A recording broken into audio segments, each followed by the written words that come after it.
Fala pessoal, tudo bem? Começando mais um vídeo aqui no canal Miguel Fortunato Futebol Internacional. Seguimos firme com o guia da Copa do Mundo de Clubes 2025. Hoje é a vez de falarmos do Seattle Sounders, adversário do Botafogo na estreia. Está aí no grupo da morte com o PSG, com o Atlético de Madrid. O time que vai jogar os 3 jogos em casa na competição. Quer saber como é que chega o Seattle, como joga, quem são os principais jogadores? Então vem comigo e eu peço que você deixe o seu like, ele é muito importante para que esse vídeo chegue em mais pessoas. Você que não é inscrito, se inscreva no canal. O canal ainda está no começo, estamos aí angariando inscritos, estamos rumo aos 200 inscritos. E aos pouquinhos a gente vai subindo, e é legal que esse trabalho de decifrar, de entender como jogam os 32 times chegue ao máximo número de pessoas para que todo mundo chegue craque na Copa do Mundo de Clubes, de como os times jogam, quem são os principais jogadores e tudo mais, né? Então, vamos nessa, vamos entender tudo sobre o Seattle Sounders. A equipe dos Estados Unidos, ela está na Copa do Mundo de Clubes de 2025 porque ela foi a campeã da CONCACAF Champions League, hoje chama-se CONCACAF Champions Cup, na temporada 2022. E assim, esse é um feito extraordinário, porque trata-se do único campeão não mexicano dos últimos 20 anos da competição. Então, foi um baita tabu que o Seattle Sounders quebrou.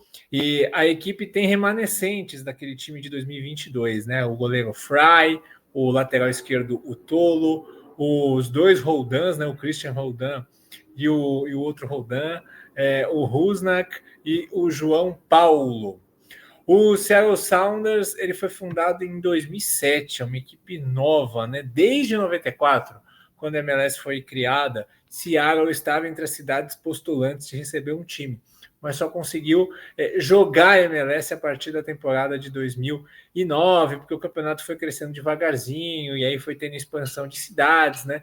Quem acompanha as ligas americanas como basquete, futebol americano, hockey, sabe como a coisa funciona. E um dos sócios do time, um dos sócios minoritários, né, investidores do time, é o Paul Allen, que ele é cofundador da Microsoft, tanto que o Xbox ele patrocina não só a camisa, como patrocina também o estádio, né?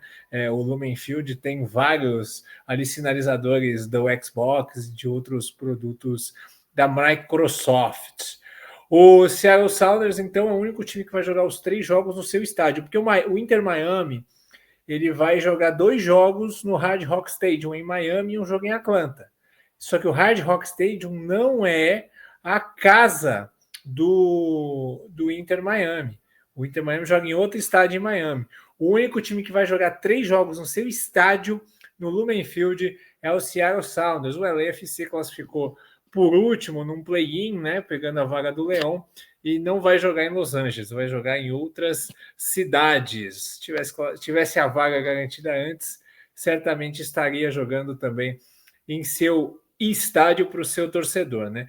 E é engraçado, antes de falar da campanha da temporada, que a torcida de Seattle ela é uma das mais temidas nos Estados Unidos para os adversários, né, para os times visitantes, por conta do barulho. Quem acompanha a NFL sabe que o Seattle Seahawks tem uma torcida muito barulhenta, que dificulta muito que o quarterback adversário consiga ouvir, dar as instruções, enfim. E se notabiliza por esse fanatismo, por essa pressão, por jogar junto, né? E a do futebol não é diferente.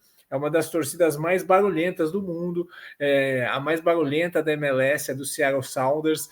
Então, assim, o torcedor do Botafogo pode ter certeza que o time vai enfrentar uma pressão muito grande jogando essa estreia na casa do Seattle. Agora sim, vamos com a campanha na temporada. O time é o 4º lugar, tem o 4º lugar na Conferência Oeste da MLS até aqui. Lembrando que a MLS funciona igual o Campeonato Brasileiro. Começou no início de 2025, o campeonato vai até o final do ano, o calendário chamado de solar, certo? São 26 pontos até aqui, com 7 vitórias, 5 empates e 5 derrotas, 25 gols marcados e 22 gols sofridos. Ano passado, o Seattle Sounders chegou à final do Oeste, que é como se fosse ali a semifinal da competição, né? Então chegou ali no penúltimo jogo para conquistar o título, perdeu para o LA Galaxy, que lá os playoffs são em jogo único, e também terminou a fase de classificação no 4º lugar do Oeste na temporada passada. Então está na zona de playoff, está fazendo aí uma campanha segura para se classificar. Na Champions, eles caíram nas oitavas de final para o Cruz Azul, que foi campeão ontem, né? Aliás, parabéns ao Cruz Azul pelo título incontestável. E falando do Lumen Field ainda, dos jogos em casa, né? Ontem repercutiu muito nas redes sociais, né, que o Seattle perdeu para o Minnesota no penúltimo jogo antes da Copa do Mundo de Clubes. O Seattle perdeu no Minnesota em casa de 3-2, mas isso quebrou uma sequência de 4 vitórias seguidas em casa. Então o time estava jogando muito bem em casa e acabou tendo um domingo ruim contra o Minnesota. O Seattle vai fazer um jogo ainda no dia 8, no meio da data FIFA, contra o Vancouver Whitecaps, né? O Vancouver que estava jogando aí, não jogou nessa rodada, estava jogando a final da Champions Cup, vai enfrentar o Seattle, então tem mais um jogo até lá. Bom, falando do técnico, ele se confunde com a história do Seattle, né? A terceira passagem do Brian Schmetzer, e o Brian Schmetzer está desde 2016 nessa passagem. Então são muitos jogos com a equipe, são mais de 300 partidas no comando só nessa última passagem. Então conhece cada palmo do centro de treinamento, do estádio. É o segundo trabalho mais longevo dos 32 participantes, só perde, obviamente, para o Diego Simeone. E o Schmelzer, ele está testando muitas formas de jogar nessa temporada, né? Ele começou essa temporada da MLS tentando colocar o time no 3-4-3, né? O 3-4-2-1. Depois ele mudou para 2 linhas de 4 e 2 jogadores ali dentro da área, e agora ele está jogando no 4-2-3-1, que é o sistema que ele utilizou nas últimas 4 partidas e que provavelmente deve ser o da Copa do Mundo de Clubes. Bom, agora indo para os principais jogadores, quem o torcedor do Botafogo tem que ficar de olho, né, dos outros adversários, começando pelo melhor jogador do time, o Albert Husnak, jogador eslovaco de 30 anos.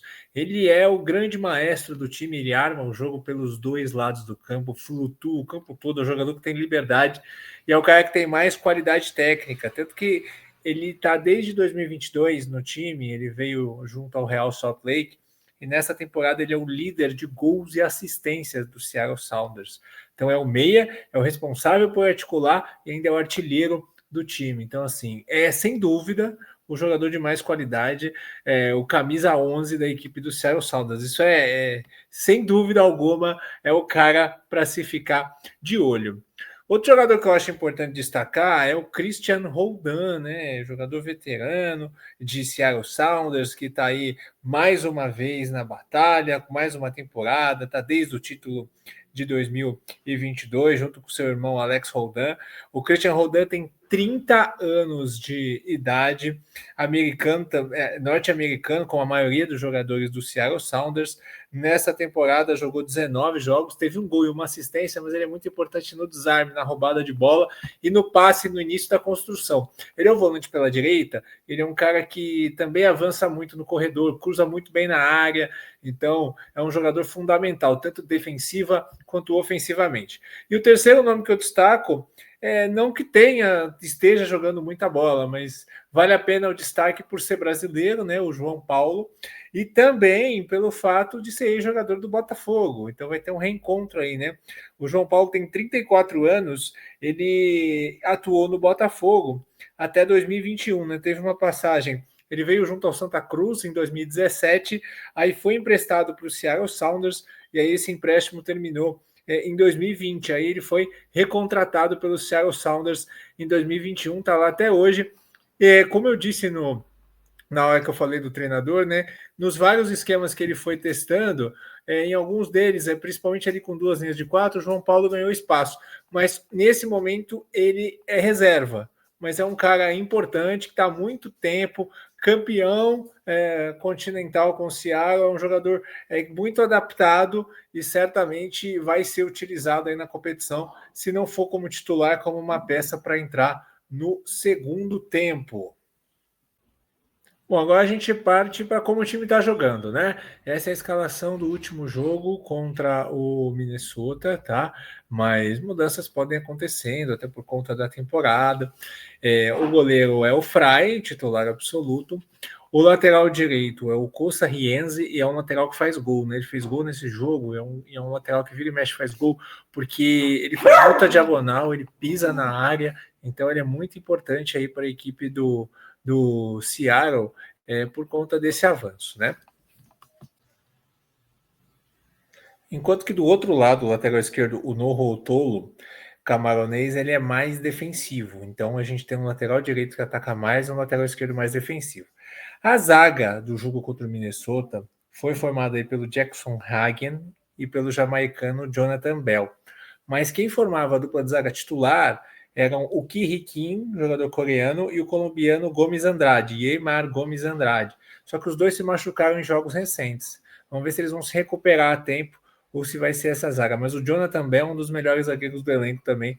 Ele joga bastante. Aí no meio a dupla de volantes tem o Vargas jogador mexicano, e o Christian Roldan aí, como já destaquei, uma bandeira do Seattle. É uma dupla de volantes, só que o Roldan joga mais pela direita, apesar desse desenho. Até aí normal, né? O desenho do time ele começa a mudar nas duas linhas finais. Aqui a gente tem essa formação do último jogo. Inicialmente, o argentino de la Vega pela direita, o Hot Rock pelo lado esquerdo, o Rusnak por dentro e como centroavante o Musovski, né?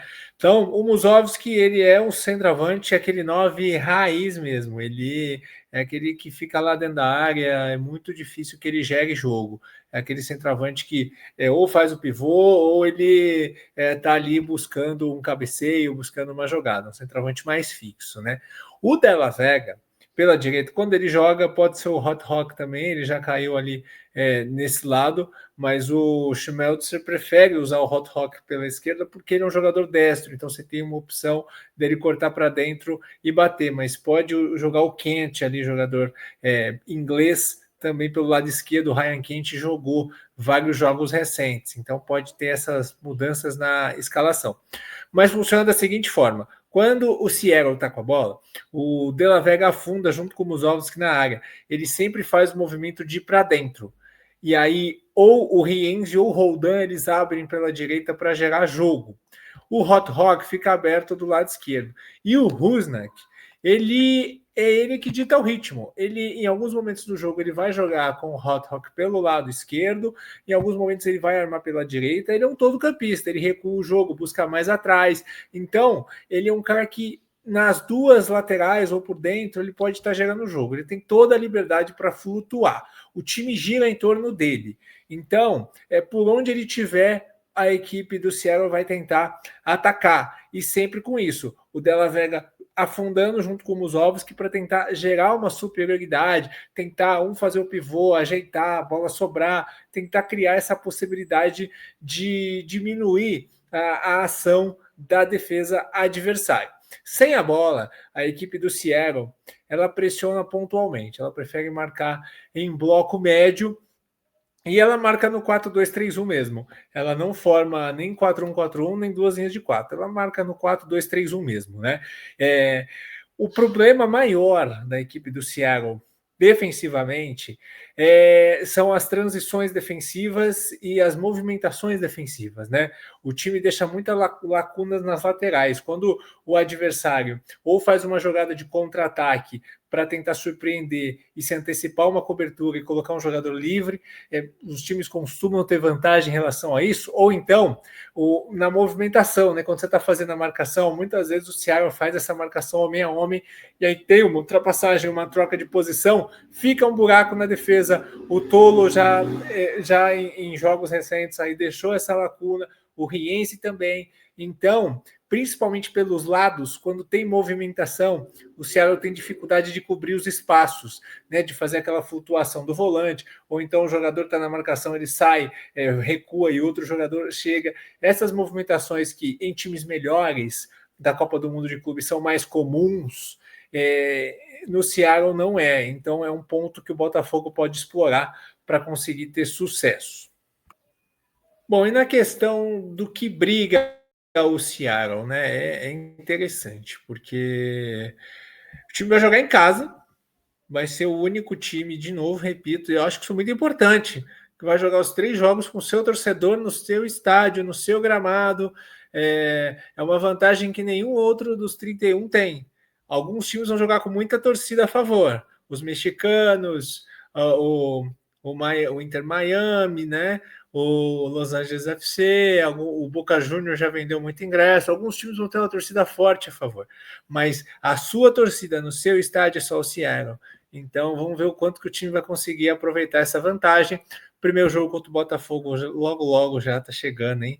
Dia 15 de junho, 23 horas, horário de Brasília, né? Seattle está 4 horas atrás. O segundo jogo contra o Atlético de Madrid, dia 19, às 19 horas. E o dia 19, uma quinta-feira, feriado.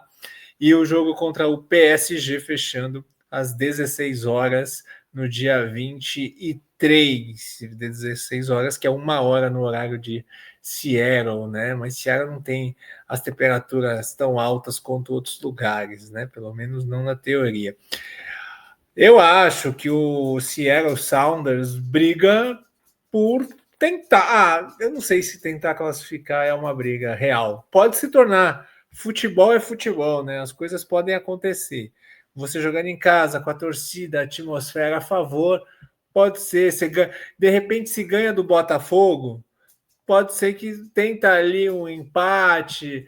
O PS pega um PSG classificado no último jogo, já desmobilizado, pode acontecer, e aí tenta especular o empate.